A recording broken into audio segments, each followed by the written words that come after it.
calculator.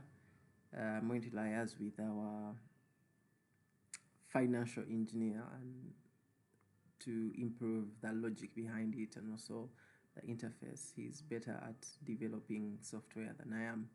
So I'm going to first try to do a demo of a young doctor in Kampala. I'll do UGX and say he's single and so no children's fund for him. And in Kampala, in Kampala, the starting salary of a doctor is roughly a net of 2 million. That's it. Those are the rare jobs. They don't pay doctors so well in this city. So let's say that that person will have a net income every month of 2 million shillings, and from what from my experience in Kampala, you can live on, let's say he's living on 800,000 shillings.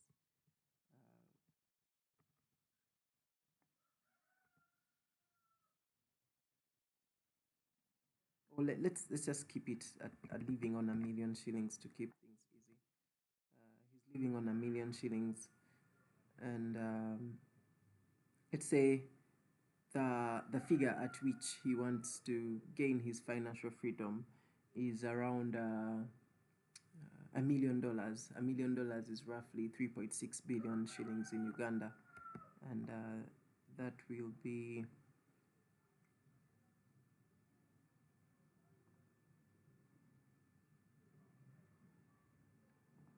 yeah, my tool is not the best.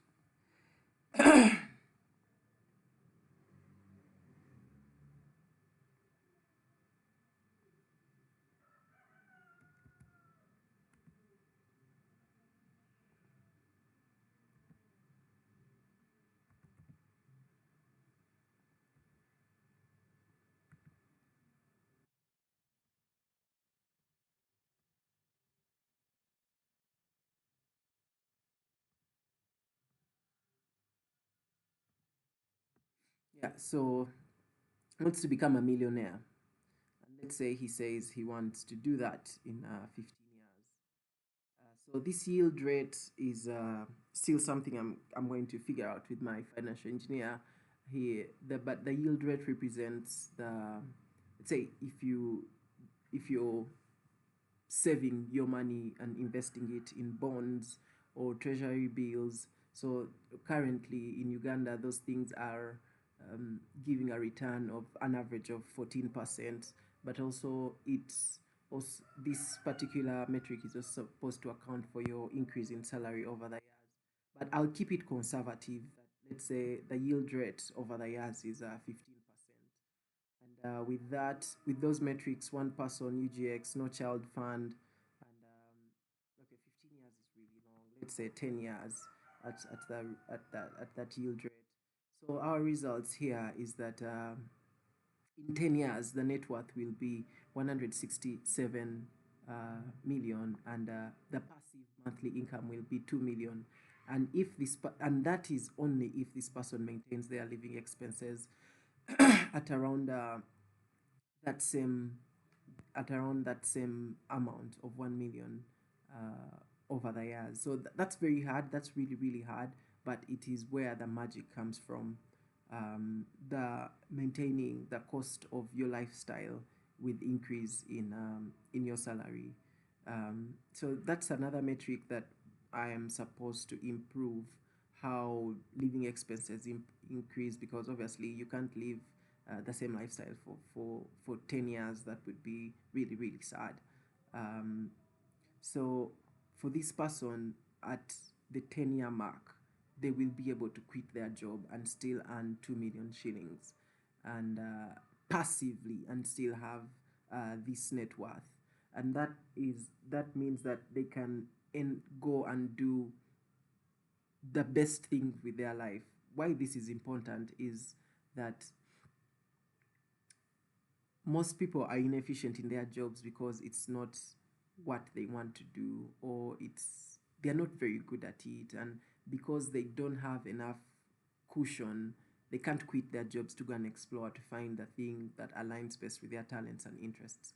So the other thing this gives you, it shows you the line. So it shows you that if you stay as a doctor earning 2 million shillings, with that increase, you are going to take forever to become a millionaire.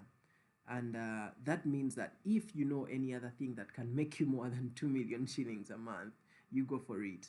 But let's take a scenario that this guy gets married, and so there are now two people. They require a fund, and probably gets married to another person who is earning 2 million. So they now earn 4 million.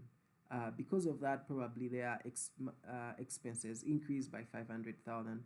And with that, we see that he doubles the monthly yield if they get married. And consider that there's a child fund. There's a calculation. The child fund is there's a percentage of the money that you earn every month that goes to the child fund.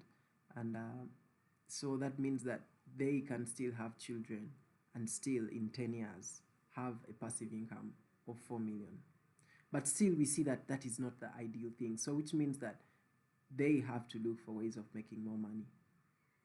So let's assume that this guy is employed by the government. The government of Uganda pays doctors around 5 million shillings, I think. I'm not employed by the government, but let's say the government, you're getting a salary of 5 million as a doctor, and probably, let's say, because you're earning 5 million, you're living a lifestyle of 1,500,000, and also, so it in 10 years you'll be able to earn 7 million shillings passively from your, if you follow the investment strategy. So there's more beyond this particular dashboard for things to do with your financial life. And if part of our projects is to guide people on what to do, but still you see the increase is not the increase towards financial freedom. If your financial freedom value is at becoming like a millionaire, so you see that you actually don't need a lot of money in life. Yeah, with just this, you have financial freedom. You don't need to be a millionaire when you're staying in Uganda. But let's say that's a very modest life. You want to live a lifestyle of 2.5. Still, it works out. That's if you maintain stuff. One of the biggest problems in personal finance is that when people get raises, they drastically increase their monthly living expenses. And if you've not done the math, you don't know how much more to spend. But this calculator can let you know, because down here we have strategic recommendations.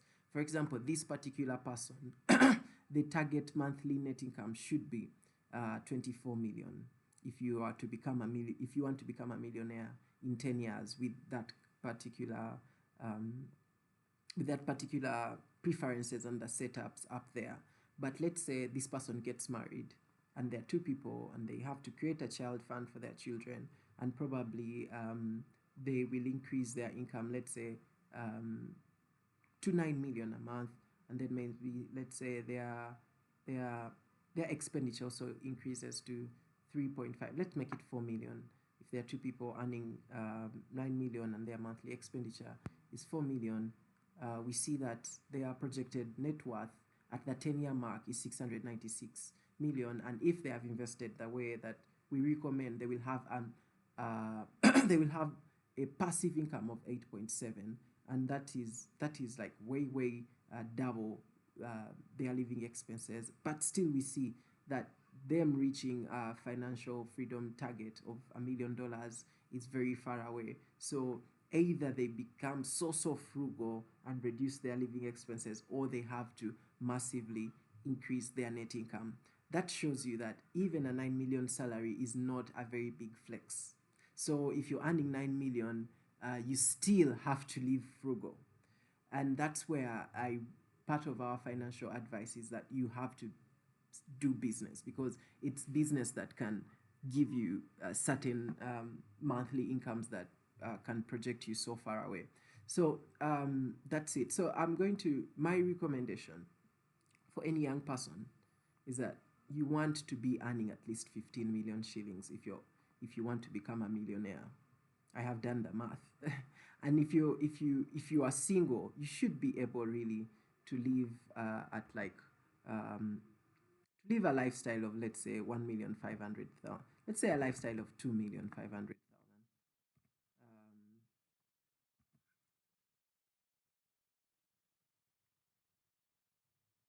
because a house in any good suburb in Uganda, like 1.2 million shillings, and you can live on the rest of the money. Let's say if you are able to target earning 15 million shillings a month, and you can live on just 2,500,000, within 10 years, you will have over 2 billion shillings, and you will be having passive income of 26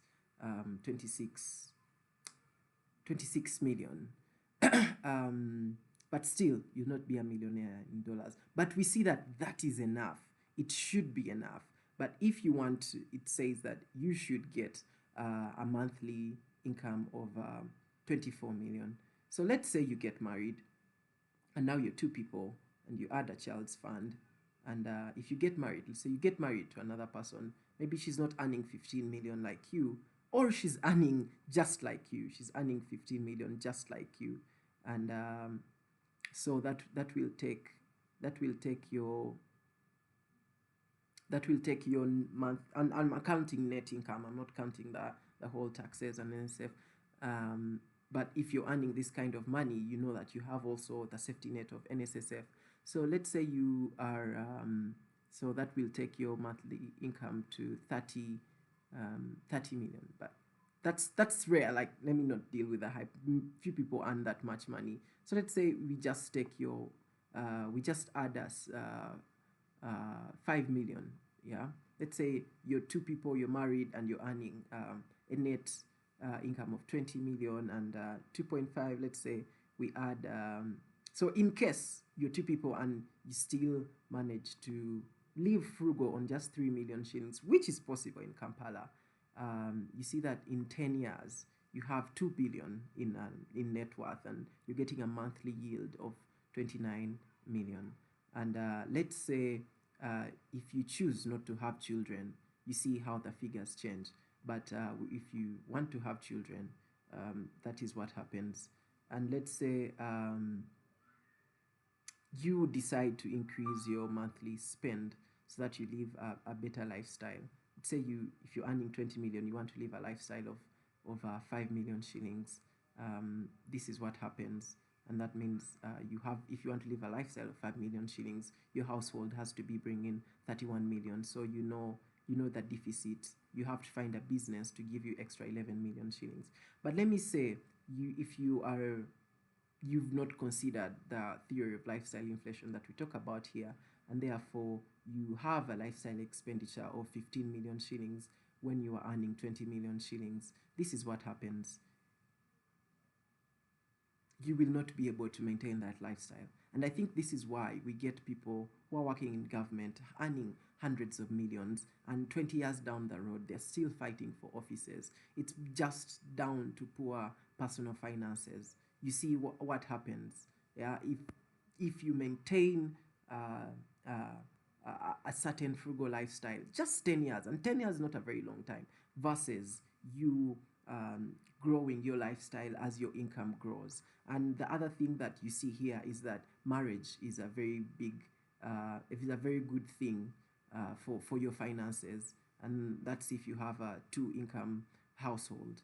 So you see that to live on a lifestyle of 15 million shillings and achieve financial freedom, you need to be earning 41 million shillings. So if you get a salary of 20 million shillings, don't start living a lifestyle of 15 million shillings. Yeah, this is the very first demo, and part of our work at the Foundry is to create things that advance humanity. And I have one of our fellows or affiliates, Toliver, is a financial engineer and a data engineer.